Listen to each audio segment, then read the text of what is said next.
Sholat tidak sah tanpa wudhu, maka tanah air itu adalah kerangka sholat, kerangka keagamaan yang harus kita perjuangkan untuk meraih kemerdekaan. 80 tahun Indonesia merdeka, dan di mana kita sebagai generasi ikut serta memberikan kecintaan kita dengan cara kita masing-masing untuk merayakan kemerdekaan ini.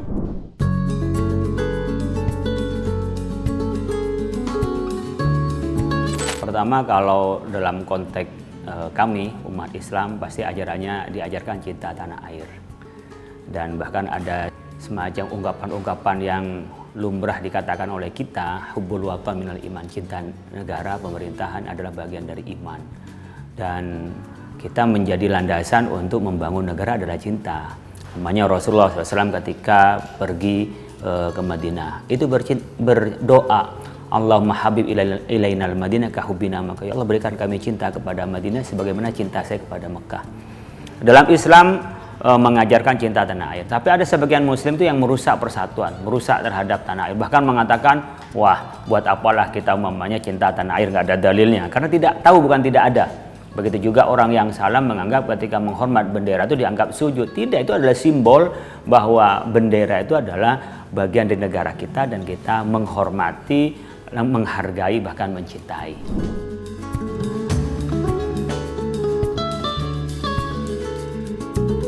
Kita harus mensepakati bahwa pembangunan di Indonesia harus jangan melupakan dua hal, nasionalisme dan religiusitas.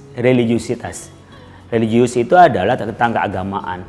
Makanya di pasal yang pertama soal ketuhanan yang Maha Esa, artinya di Indonesia pada dasarnya tidak mengakui terhadap ateisme, tidak mengakui terhadap orang-orang yang anti agama. Jadi orang yang ada di Indonesia ada yang harus beragama minimal. Kalau tidak ya pada agama-agama samawi dia harus percaya terhadap kepercayaan. Masa-masa zaman Az-Zamakhsyari, zaman-zaman Maki Hasyim Asy'ari sampai kepada kita melihat ulama-ulama yang sekarang pasti konsisten dengan nasionalismenya. Kiasa Syamsul Arifin umpamanya menyebutkan tentang cinta tanah air itu diibaratkan dengan air adalah air untuk dipakai wudhu, kemudian tanah adalah tempat dia bersujud.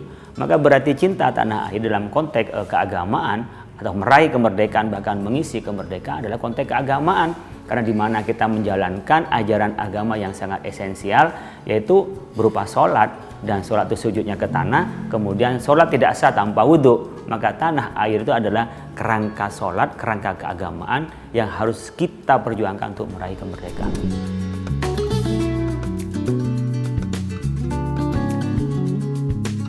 Bendera merah putih itu sudah kesepakatan kita bahwa itu adalah lambang negara. Tidak boleh disembunyikan selama kita membela terhadap kemerdekaan. Jadi siapapun yang ingin menyembunyikan merah putih berarti menyembunyikan terhadap kemerdekaan kita. Ya. Kemudian kalau ada orang yang ingin mengibarkan bendera lain, kalau bendera itu menunjukkan terhadap penghinaan terhadap negara, terhadap lambang kita, maka harus dilarang. Tapi kalau kreativitasnya itu melangkahi dan menjadi simbol memang untuk merendahkan. Sama lah dengan kami yang di Indonesia ini. Siapa sih yang nggak senang pelangi? Semuanya senang pelangi, bahkan menjadi nyanyian anak-anak kita. Tapi ketika pelangi menjadi simbol LGBT, ya pasti kami larang gitu loh. Anak-anak kita nggak boleh mengibarkan itu. Kenapa? Sudah jadi simbol terhadap LGBT. Jadi simbol-simbol bendera itu adalah bahasa simbol. Jadi simbol yang itu menunjukkan cinta tanah air kita dukung sepenuh. Tapi kalau itu hanya sebuah kritik saja, ya kan, bahwa kita masih belum mendapatkan kemerdekaan yang hakiki. Kita ini masih harus berjuang terhadap kemerdekaan, ya tergantung bagaimana mempersepsikan.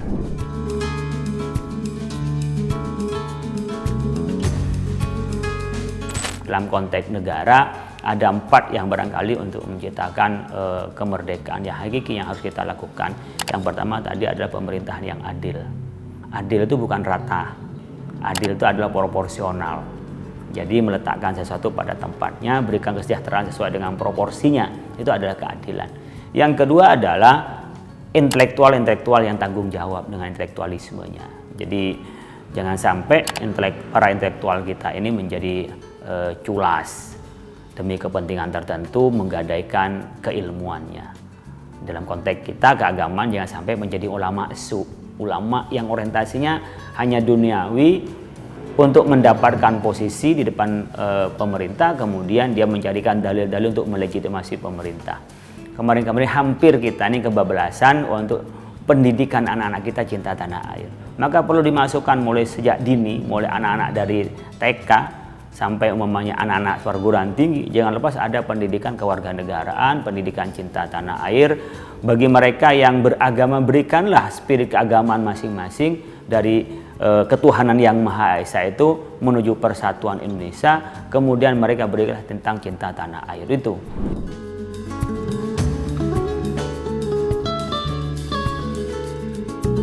Pertama, kita harus tuntaskan bahwa cinta tanah air itu adalah anjuran agama di seluruh keluarga kita. Jadi dimulai dari keluarga, bahwa anak sedari dini harus diajarkan bahwa kita ini harus beragama, karena dasar negara kita adalah ketuhanan yang Maha Esa. Ya, kalau bagi saya Muslim harus ditanamkan adalah Islam, itu bagi kami. Bahasa kita itu apa? Cinta tanah air harga mati lah. Tidak ada lagi tawar-menawarnya dalam arti ini, dan dalam konteks ini adalah membangun. Cinta itu membangun, dan tidak cinta buta, tapi cinta yang memang membangun berasaskan pada argumentasi-argumentasi yang kuat dan berdasarkan pada keyakinan yang kuat.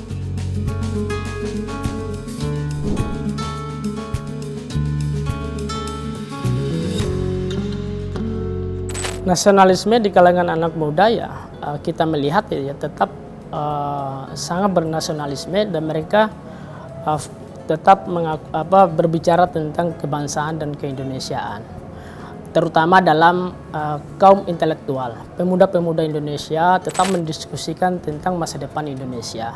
Itu menandakan bahwa nilai nasionalisme mereka masih melekat di anak-anak muda, terutama di pemuda milenial. Tetap mereka menjunjung tinggi, apalagi hari ini adalah momentum 80 tahun Indonesia. Anak muda akan merayakan hari kemerdekaan dengan ekspresi mereka masing-masing, dan tetap menjaga Indonesia dan merah putih sebagai lambang dan atau simbol negara Kesatuan Republik Indonesia. Apalagi di tingkat mahasiswa, pemuda biasa, bahkan pemuda yang bertani tetap berbicara tentang nasionalisme. Mereka paradigma nasionalismenya itu selalu melekat dan tidak bisa dihilangkan bahwa mereka itu adalah Indonesia.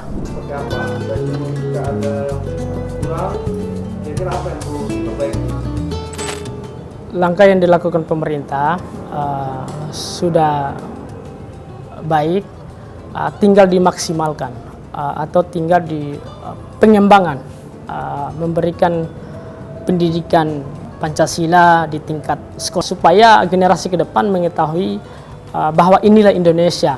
Pelan-pelan kita harus memberikan kuliah tentang kebangsaan.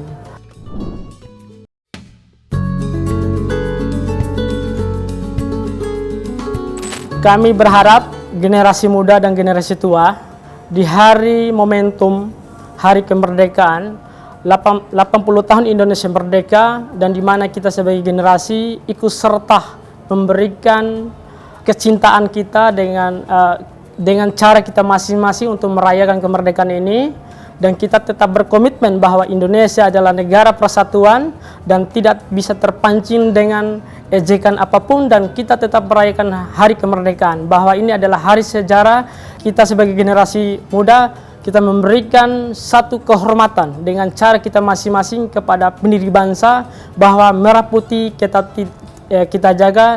NKRI adalah Negara Kesatuan Republik Indonesia sebagai rumah besar, yaitu Bhinneka Tunggal Ika. Selamat Hari Kemerdekaan 80 tahun Indonesia Merdeka adalah awal kita menuju Indonesia emas.